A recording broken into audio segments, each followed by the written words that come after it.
The air in your living room is not empty. It is a thick, invisible soup of synthetic chemicals, and you are breathing it in by the gallon every single day. You walk into the house, maybe after a long shift at work, and the first thing that hits you is that aggressive, cloying sweetness.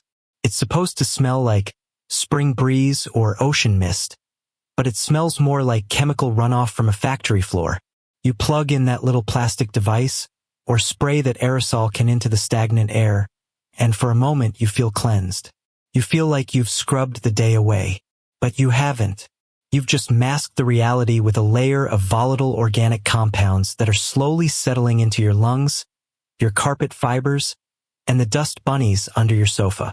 Let's talk about what's actually happening when you hit that trigger. The American Cancer Society has long warned us about indoor air quality, yet we treat our homes like chemical laboratories without reading the labels. Most commercial air fresheners are not designed to remove odors.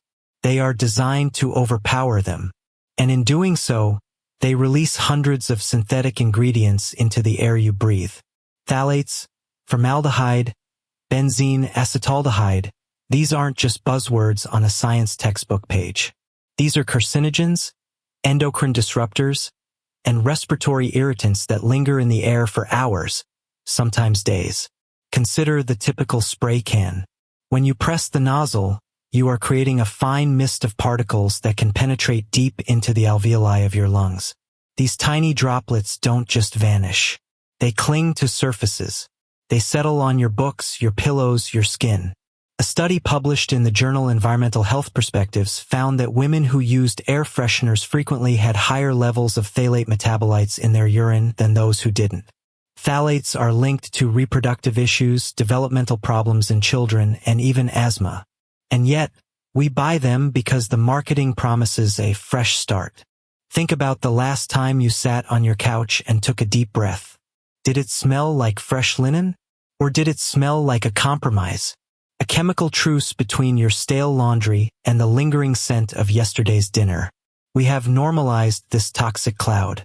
We think it's polite to have a scented home. We think it's necessary to hide the evidence of life. But life doesn't need to be hidden behind a wall of synthetic lavender. Life needs to be ventilated, cleaned, and respected, not masked with poison. The irony is staggering. We spend thousands on HEPA filters, on water purifiers, on organic food to protect our bodies from external threats, and then we open a can of aerosolized naphthalene derivatives and call it clean. It is a cognitive dissonance so profound that most of us don't even notice it. We don't notice the headaches that follow a heavy spraying session. We don't notice the slight burning in the eyes when the wind blows from the diffuser. We accept these minor ailments as the price of comfort. But they are not prices. They are symptoms. There is another layer to this, one that affects more than just your health. It affects your perception of your own space. When you rely on strong artificial scents, you become deaf to the natural aromas of your home. The faint, earthy smell of rain on the window pane. The crisp, clean scent of sun-dried sheets. The rich, woody aroma of a well-maintained wooden table. These subtle notes are lost beneath the thunderous boom of midnight orchid or tropical paradise. You are trading nuance for noise. You are trading authenticity for illusion. And what happens when the battery dies?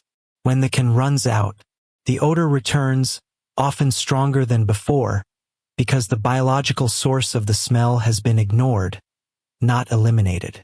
You are in a cycle of dependency, chasing a fleeting sensation of cleanliness that leaves a residue of toxicity. It is a treadmill that goes nowhere.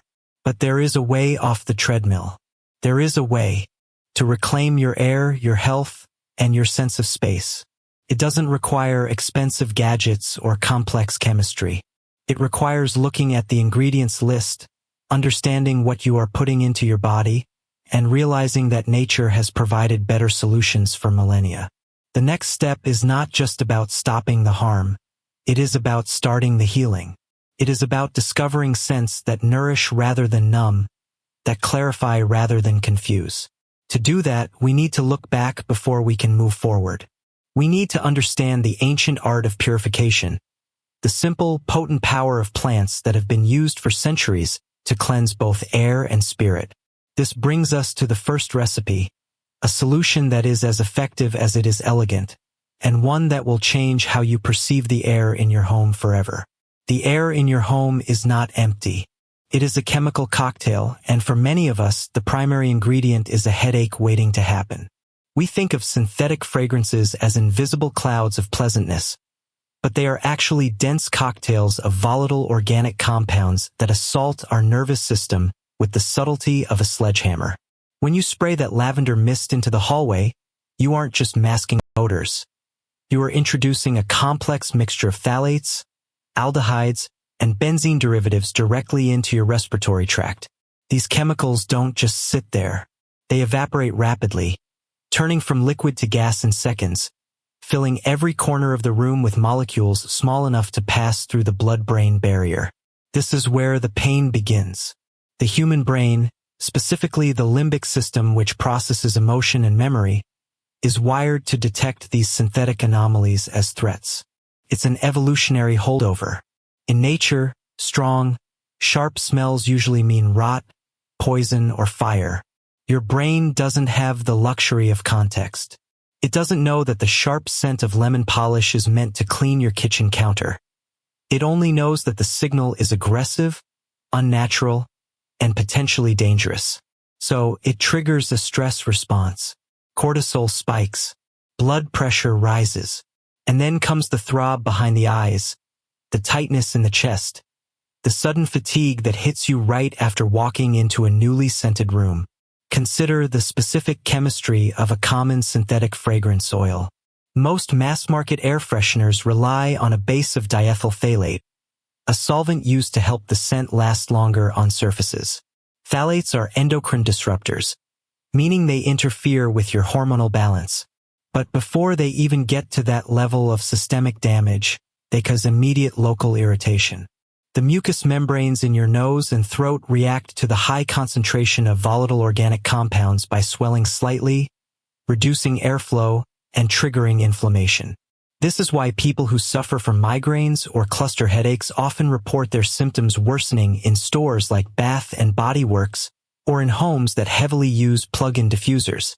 It's not psychological. It's physiological. The trigeminal nerve, the same nerve responsible for the burning sensation of chili peppers or the sting of ammonia, is being stimulated by these synthetic aromatics. You are essentially giving your face a mild chemical burn, over and over again, every time you walk past a sachet in your closet. And yet, we buy them because we mistake intensity for cleanliness. We equate a loud, pervasive scent with hygiene. But true cleanliness has no smell at all. A sterile environment is odorless. The moment you introduce a heavy synthetic fragrance, you are lying to your senses. You are covering up the evidence of dust, of dead skin cells, of cooking residues, with a blanket of artificial sweetness that masks the problem rather than solving it. This creates a cycle of dependency. You spray more because the first layer faded, creating a thicker cloud of chemicals. You breathe deeper because your nose becomes desensitized to the artificial scent, requiring stronger concentrations to register anything at all. By the time you realize your head is pounding, your lungs are congested, and your sleep is fragmented, you've already inhaled hundreds of milligrams of petrochemical derivatives. The solution isn't to find a better synthetic. It's to stop breathing them entirely. The relief is immediate when you remove the source. The headache that has been lingering in the background for weeks suddenly vanishes, leaving you confused about what was causing it. That clarity is the first step toward reclaiming your indoor air quality. But knowing the enemy is only half the battle. You need alternatives that work without the biological tax. You need scents that come from plants, from roots, from resins, substances your body recognizes and can metabolize without triggering an alarm. The next set of recipes you'll encounter isn't just about smelling good. It's about healing your relationship with the air you breathe. The kitchen is no longer a place of culinary creation. It has become a laboratory of scent, and the first experiment begins not with a flame but with water. You are standing at the sink, peeling an orange. The spray of oil from the zest hits your eyes, sharp and stinging, a biological warning system that tells you this plant is fighting back against insects. That sting is the point. That is the essence of the citrus peel steam, a method so old it predates the concept of indoor climate control, yet so effective it makes the synthetic aerosols in your bathroom cabinet look like chemical warfare. Take those peels. Do not throw them away. They are not waste. They are concentrated reservoirs of limonene, pinene, and citral, 3 volatile organic compounds that have been purifying air for millennia before we learned to bottle them and sell them as ocean breeze. Fill a medium-sized saucepan with 2 cups of water. Not filtered spring water, just tap water will do. Though if your city's chlorine levels are high enough to taste, let it sit uncovered for an hour to off-gas. Place the pan on the stove and turn the heat to medium-high. Watch the surface. Wait for the small bubbles to gather at the edges before the violent rolling boil takes over. This is where most people fail.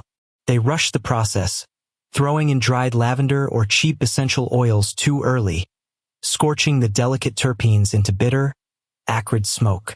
Instead, wait for the steam to rise in a steady column. Now add the orange peels. If you have lemons, grapefruits, or even limes, use them. The variety matters less than the volume. You want the kitchen to feel heavy, humid, and bright. The smell should hit you within 30 seconds, a sudden shift in atmospheric pressure that lifts the fog from your mind. Let it simmer for 20 minutes. Do not leave the room. Stay there. Breathe in through your nose, out through your mouth. Notice how the air changes. It does not mask odors. It does not try to cover up the smell of yesterday's garlic or the stale dampness of a rainy day. It displaces them. The heat breaks down the complex sugars in the fruit skins, releasing acids that neutralize basic odor molecules like ammonia and amines. This is chemistry, not magic. It is the same principle that makes vinegar clean a microwave, but applied to the entire volume of your home's air. When the water level drops, add more hot water. Never add cold water, as the thermal shock can crack the glass of your favorite mug or startle the cat. But mostly, never add cold water because it stops the extraction process, cooling the volatile oils before they have fully released their power.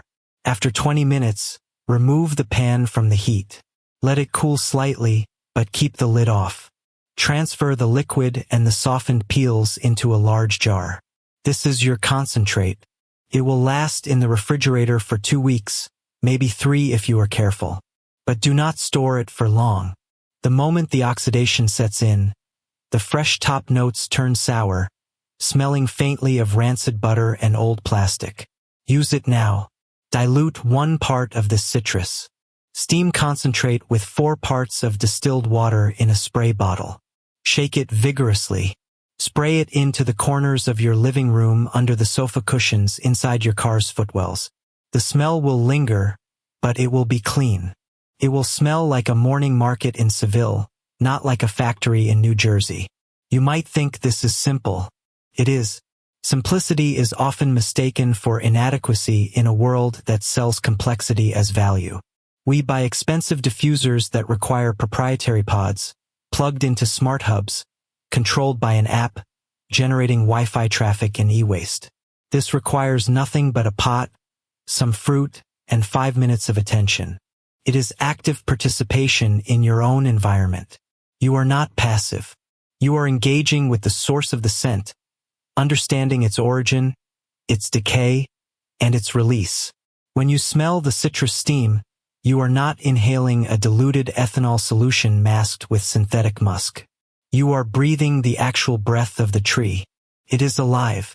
And unlike the synthetic alternatives that trigger headaches and respiratory distress in sensitive individuals, this will only make you feel awake. Clears the sinuses. It opens the chest. It reminds your body that air is supposed to have texture. But citrus is only the beginning of what your kitchen can offer. It is the bright, aggressive opener, the shout that grabs attention. Yet, there are moments when you need a whisper, a softness that does not demand but invites.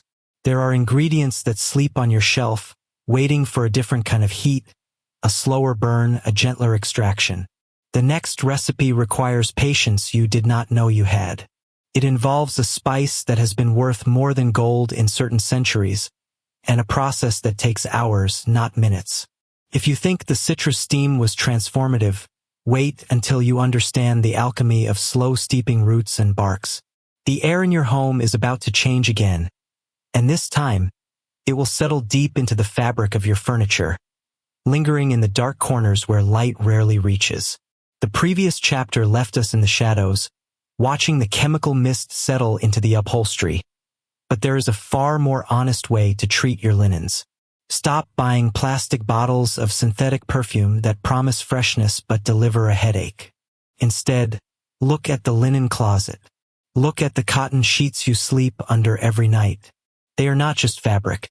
They are a canvas for memory and comfort, and they deserve a scent that does not trigger an allergic reaction or smell like a gas station bathroom. This next recipe is not about masking odors with heavy, cloying sweetness. It is about the clean, sharp, undeniable reality of lavender. It is about creating something that smells like a garden in Provence on a windless Tuesday morning, not a laboratory in New Jersey. You need 3 ingredients. Do not overcomplicate this. High-proof vodka or grain alcohol, specifically one that has been distilled to remove impurities, because any flavor notes from the spirit will clash with the floral top notes. You need dried lavender buds, but not the cheap, dusty purple dust sold in discount bins. You need whole sprigs from a reputable herbalist or a garden you have tended yourself. If you buy them, check the color. It should be a vibrant, almost electric violet, not a brownish gray that suggests it has been sitting in a warehouse since last winter. And finally, distilled water. Tap water contains chlorine and minerals that break down the essential oils and can introduce bacteria into your spray bottle, turning your fresh linen spray into a petri dish within a week. Measure out half a cup of high-proof alcohol. Pour it into a clean, dark glass jar. The darkness is critical here because ultraviolet light degrades the aromatic compounds in lavender, turning that beautiful floral scent into something flat and woody. Into that alcohol, add 2 full tablespoons of dried lavender buds. Let them sit. Do not rush this step. The alcohol needs time to extract the essential oils, the waxes, and the subtle aromatic hydrocarbons that give lavender its depth. If you stir it immediately, you are just agitating the dust. Leave it alone for 14 days. 2 weeks. Let the chemistry happen. Cover the jar with a loose cloth to keep flies out, but let the air circulate so moisture does not get trapped inside. Moisture is the enemy of preservation. After 14 days, strain the mixture through a coffee filter or a fine mesh cheesecloth into a measuring cup. You will see the liquid has taken on a pale yellow hue, faintly tinged with green. This is the concentrated lavender absolute. It smells intense, almost medicinal, which is exactly what you want. Now, transfer this concentrate into your final spray bottle. A 4-ounce glass bottle with a tight sealing atomizer is ideal. Plastic bottles can degrade when exposed to high-proof alcohol over time, leaching chemicals into your spray. Glass is inert. Glass is safe. Add 4 ounces of distilled water to the bottle. Cap it tightly. Shake it gently. The oil and water will try to separate, and that is fine. That is why you shake it before every use. When you spray this onto your sheets, do not saturate them. 3 to 4 sprays per side is enough. The alcohol evaporates quickly, leaving behind only the scent molecules bound to the cotton fibers. Within minutes, the room will smell like clean laundry and summer fields. There is no chemical aftertaste. No synthetic musk clinging to the back of your throat. Just pure botanical clarity. This is how you reclaim your home environment from the grip of industrial fragrance manufacturers who profit from your desire to hide the reality of your life. You are not hiding anything. You are enhancing the natural state of your surroundings with something that has been used for centuries to calm the nervous system and improve sleep quality. Once you have mastered the lavender linen spray, you might find yourself looking at the other items in your home with new suspicion. The carpet in the hallway, the curtains in the living room, the stuffed animals on the child's bed. These surfaces absorb odor differently than linen. They require a different approach, one that relies less on evaporation and more on absorption. The next recipe addresses the stubborn, deep-seated odors that linger in porous materials where a simple spray cannot reach. It involves a common household item you probably threw away years ago, repurposed to fight the very things you thought were permanent. The smell of stale tobacco is not just an odor, it is a physical weight. It settles into the drywall, clings to the curtains, and lingers in the fibers of your sofa long after the last cigarette has been extinguished and the window thrown open. Commercial sprays try to mask this scent with synthetic lavender or citrus, but they only create a cloying, headache-inducing haze that smells like a chemical argument with reality. To truly neutralize the ghost of nicotine and burnt tobacco, you need something that doesn't fight the smell, but absorbs it. You need charcoal. Not the briquettes for a backyard barbecue, which contain accelerants and binders that would only add more chemicals to the air, but pure activated charcoal. This material has a surface area so vast that a single gram can cover the size of a football field, creating millions of microscopic pores designed to trap molecules. When you combine this with the natural oils of cedar, you get a solution that is less about masking and more about molecular elimination. Start by finding a cigar box. If you do not smoke cigars, visit a local tobacconist. Most will give you an empty, pristine box for free if you ask politely. The wood inside these boxes is almost always Spanish cedar, a material chosen historically because its natural oils resist mold and insects, making it perfect for preserving delicate leaves. This same wood is now your ally against the most stubborn odors in your home. Take a sheet of fine-grit sandpaper and lightly distress the interior surfaces of the box. You are not trying to ruin it. You are simply breaking the seal of the factory finish to allow the wood to breathe more freely. Next, take your bag of activated charcoal granules. These are available at any aquarium supply store, as they are standard for filtering fish tanks. Fill a small, breathable fabric pouch, cheesecloth works well, or even the leg of a clean, old nylon stocking, and place it inside the cigar box. Do not fill the box to the brim. Leave space for air circulation. The charcoal needs to pull moisture and volatile organic compounds from the air, and if it is packed too tightly, it chokes on itself. Now comes the crucial step that transforms this from a simple air purifier into a luxury scent profile.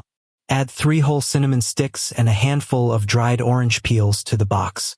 The cinnamon provides warmth, cutting through the sharp, acidic notes of stale smoke, while the orange adds a bright, top-note freshness that mimics the sensation of opening a window on a sunny day. Let the mixture sit together for 48 hours before placing the box in the problem area. A closet, a bedroom corner, or near the fireplace. The cedar will slowly release its aromatic resins. The charcoal will silently suck up the tobacco residue trapped in the fabric of your clothes and the plaster of your walls, and the spices will provide a comforting, woody sweetness. This is not a quick fix. It takes time. But within a week, you will notice that the air feels lighter. The heavy, gray sensation of a room that has been smoked in for years begins to lift. You are not covering up the past. You are dismantling it. This method works because it respects the chemistry of odor. Smoke particles are hydrophobic, meaning they repel water, which is why washing walls often fails. They bond with the lipids in paint and fabric. Activated charcoal is nonpolar, meaning it attracts those same hydrophobic pollutants, pulling them out of the air and trapping them in its porous structure. The cedar oils act as a natural solvent, helping to break down the sticky residues that hold the smell in place. It is a slow, silent process. There are no fans whirring, no electricity consumed, no plastic bottles ending up in a landfill where the plastic will outlast your grandchildren. It is a return to the basics of absorption and natural aroma. Once the charcoal becomes saturated, which you will know by the faint return of the old smell, you simply replace the granules. The box remains. The cedar deepens in color, gaining character, becoming a permanent fixture in your home's sensory landscape. It is a reminder that some problems cannot be sprayed away, only solved by understanding what the air is actually made of. But if you think that solving the smell of smoke is the hardest part of maintaining a fresh home, you have not yet dealt with the dampness that follows, a problem that requires a completely different kind of intervention. The air in your lungs is not empty. It is a chemical battlefield, and you are the terrain. When you spray that synthetic lavender mist into the stagnant corner of your bathroom, you aren't cleaning anything. You are simply painting over the rot with expensive perfume. To understand why your homemade alternatives work where store-bought cans fail, you have to look at the biology of your own nose, specifically the olfactory bulb, which sits right behind your nasal bridge like a dark, wet walnut. This structure is the only part of your brain directly connected to the outside world without passing through the thalamus first. That bypass is why a smell can hit you with the force of a memory so sudden it stops your heart for a second. Commercial air fresheners rely on volatile organic compounds, primarily phthalates and benzene derivatives, designed to mask odors by overwhelming the sensory receptors. They do not eliminate the source. They bury it under a layer of chemical noise. Your brain, however, is designed to detect change, not constant noise. When you flood the room with the same artificial scent every hour, your olfactory neurons undergo rapid adaptation. They stop firing. The smell disappears from your conscious awareness, but your body never forgets the toxin. You breathe it in, deep into the alveoli, and it enters your bloodstream. The science here is brutal and simple. Masking is not neutralizing.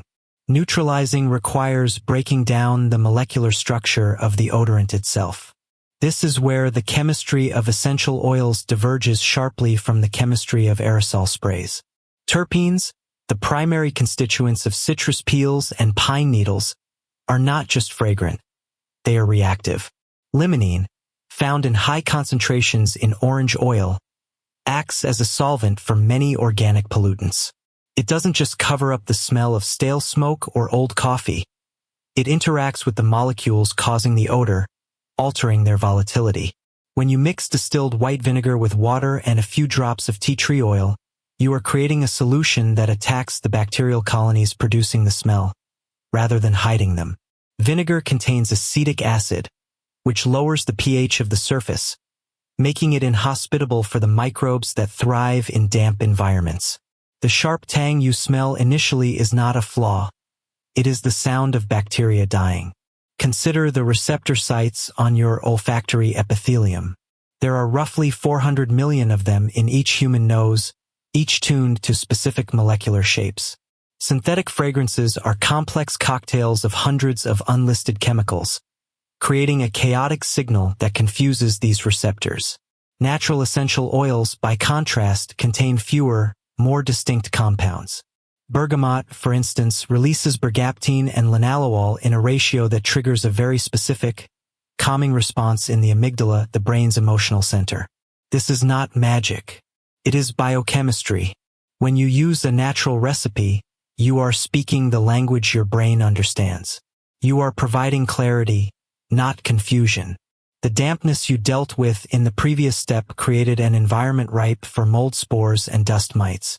These biological entities release volatile organic compounds known as microbial VOCs or MVOCs. They smell earthy, musty, and often sweet, which is deceptive because sweetness implies safety to our primate brains. But that sweet mustiness is the breath of decay. To combat this, you need substances that interrupt the signaling pathways of these microbes. Eucalyptus oil contains eucalyptol, a compound that has been shown to inhibit the growth of certain fungi. It does not kill every spore instantly, but it creates an environment where the colony cannot expand. Over time, the source of the odor shrinks. You must also consider the longevity of the scent. Synthetic fragrances are engineered to evaporate quickly, creating a burst of intensity that fades within minutes, forcing you to reapply. This cycle of application and inhalation is exhausting for your nervous system. Natural solutions release their aroma slowly, driven by the evaporation rate of the carrier liquid and the boiling point of the essential oil components. a mixture of which hazel and rosemary oil will linger in the air for hours, providing a subtle, background note that your brain can process without fatigue. It is a presence, not an assault. The human sense of smell is deeply tied to our sense of taste, which is why food smells can be so distracting. But when that sense is polluted by industrial chemicals, our ability to discern nuance degrades.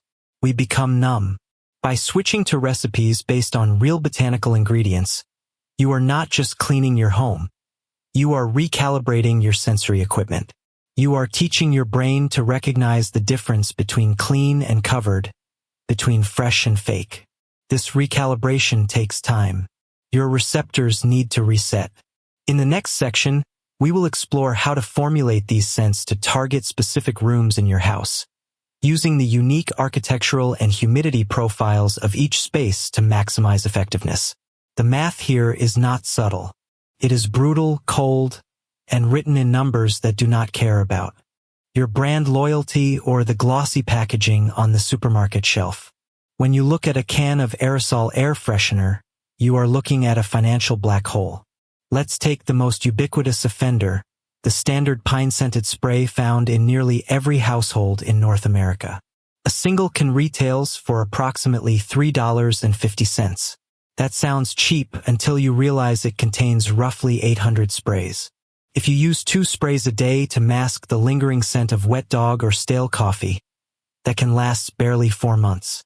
Multiply that by 12 months, and you are spending $42 a year on a single chemical vector. Now consider the volume. That can hold perhaps 300 grams of product.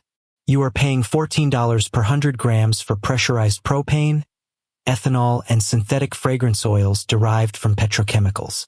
You are essentially buying compressed gas and hoping it smells nice while it evaporates into the atmosphere. It is a terrible exchange rate. Compare that to the base ingredients for our lavender and cedar blend. We are talking about dried buds from Provence, which you can buy in bulk for about $5 a pound. We are using fractionated coconut oil, a carrier that does not go rancid like olive oil, costing roughly $10 for a half-gallon bottle. And then there is the essential oils themselves. High-quality lavender oil runs about $30 for a 30 milliliter bottle. That is expensive upfront, yes. But 30 milliliters of pure lavender oil contains roughly 600 drops. If you use 50 drops per ounce of carrier oil, and you make a 1-ounce bottle of spray, you have made 12 bottles. The total cost for those 12 bottles, including the glass container and the label, is roughly $9. You just created a month's supply of luxury-grade scent for less than the price of one store-bought can. And unlike the aerosol, this mixture does not explode if left in a hot car. It does not contain hydrofluorocarbons that contribute to global warming. It simply sits there waiting to work. The breakdown becomes even more skewed when you factor in longevity and impact. Aerosol fresheners rely on volatility. They hit you with a high-concentration burst of synthetic musk that dissipates within 20 minutes, leaving behind a hollow, artificial void that demands another spray. It is a cycle of dependency. Your nose adapts to the constant low-level assault of phthalates and isobutane, so you never truly smell cleanliness. You only smell the absence of bad odor, masked by something else entirely unpleasant. Natural blends, however, release their scent profile slowly. The citrus top notes fade after an hour, but the woody base notes linger for hours, providing a subtle background harmony rather than a screaming announcement. You do not need to reapply as often. The frequency of purchase drops from monthly to quarterly. This is not just about saving money. It is about breaking a consumerist loop designed to keep you buying more product faster. There is also the hidden cost of disposal. Those aluminum cans? They are rarely recycled properly. The plastic nozzles clog the machinery at recycling facilities. They end up in landfills where the residual propellant leaks out over decades. Your homemade version uses a reusable glass bottle. When the spray mechanism wears out, you replace the part, not the whole container. The waste stream shrinks to almost nothing. You are holding a vessel that will last for years, filled with ingredients that biodegrade harmlessly. The store brand offers convenience for the first 5 seconds of use, followed by a lifetime of minor environmental guilt and recurring expense. The DIY route requires time upfront.